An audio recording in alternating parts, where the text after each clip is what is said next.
People have asked me off and on over the years what to look for, or what do people look for in a contractor. And quite frankly, I have been on the other end of that once or a few times over the years, where I don't know the person that is going to come into my house or on my property and do some work. And then it makes me realize what people are dealing with me when they have not dealt with me before, or with another contractor. And that can be you can be quite apprehensive, because you have to get a sense. It's not just price. Sometimes it can be. If you're getting a load of stone delivered to your house and it's 20 tons of stone, you can call all around, and whoever's going to give you the cheapest price, that's fine. You're going to get the same stone from the same quarry, most likely.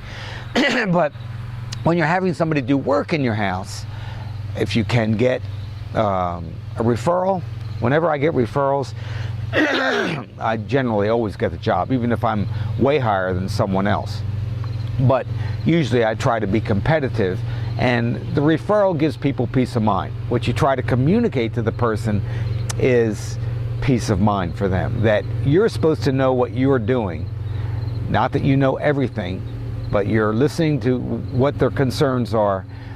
You're giving them some information about what you're going to do and how it's going to be done, who you have working with you. Real important these days, because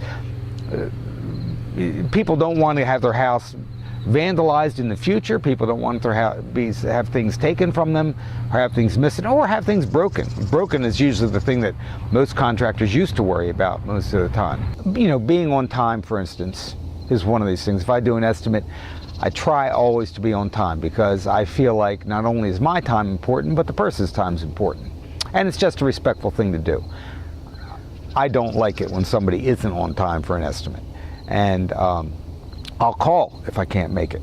But just little courteous things, that you can do with people. But the main thing, I think, is to get a sense of how you feel about the person. If you can get a referral, that's great. And if the person is somewhat competitive. If the person is 50% higher than somebody else, ask them why. The other person may have missed something. That happens often. If the person is going to give you a cheap price and then give you, as one guy used to tell me, I said, how do you make money bidding on these commercial jobs this close? He says, it's all in the extras. When they do extras, you're there already. They double charge on the extras a lot of times, so that they make up their money that way. It's just different ways of doing business. But when you're working residentially, you have to be a little more straightforward, I think, with people, and as to how comfortable you're going to be able to make them feel, and that you do the job, and what the job's going to look like when you leave, how clean it's going to be. I feel like they shouldn't have to do anything. They shouldn't be out there sweeping up the driveway or shoveling up the street when you leave. That's your job. That's what they're paying you for. If they want to do that, that's fine. Then they can do it, and I won't charge them for it. But it's all built into the cost of the job, and just having some pride in your work.